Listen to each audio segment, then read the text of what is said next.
this to me is absolutely fascinating because on so many different levels, but mainly Bungie made Halo, which kind of made the Xbox for Microsoft, right? And they even owned Bungie. Now that Microsoft is buying the maker of Call of Duty, which is kind of, the successor to Halo, Sony, the owner of PlayStation, is going to buy Bungie. What's going on here?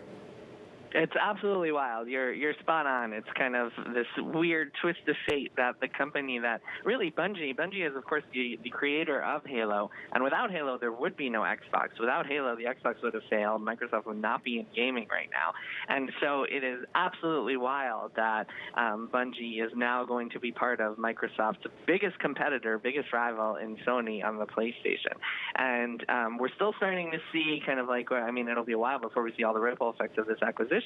But so far, Sony is signaling that it is not going to make Bungie's game, Destiny 2, exclusive to the PlayStation, as it has with other acquisitions. So we will see if you can still play Destiny on Xbox in a year or two. Is that a good strategy for these game makers, exclusivity? Because I spend countless hours and maybe even more dollars on Call of Duty and Halo. But part of the draw is that I'm playing against so many other people around the world, a lot of whom are on a PlayStation, even though I play on an Xbox.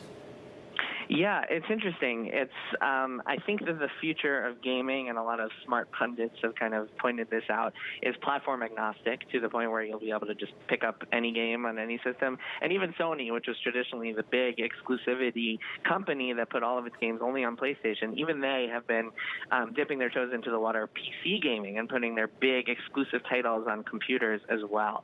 So yeah, I wouldn't be surprised if in a few years we kind of see an end to this exclusivity strategy. Then again, it's also what helped the PlayStation 4 sell over 116 million units because people bought that thing to get so they could play games like God of War and The Last of Us and Uncharted. So I don't know. It's interesting. There are a lot of pros and cons to each strategy. Yeah, well, if they could find a console, right? It's been so hard to find these things.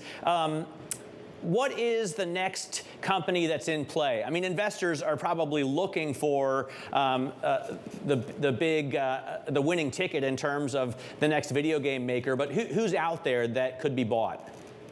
Yeah, there are a few. The big one that I think is going to be the next tempting target of acquisition for the big tech giants is Ubisoft, the maker of Assassin's Creed and Far Cry, and they've had a weak last couple of years. They've been struggling due to poor sales and also cultural issues with the sexual misconduct scandal that they dealt with a couple of years ago. So I suspect that they will be on the market shortly. And man, today's deal is the third massive acquisition of this year already. It's still January. We've had three massive, between Take-Two buying Zynga, and then Microsoft buying Activision, obviously, and now Sony buying Bungie. It's really, the consolidation has been out of control in the video game industry.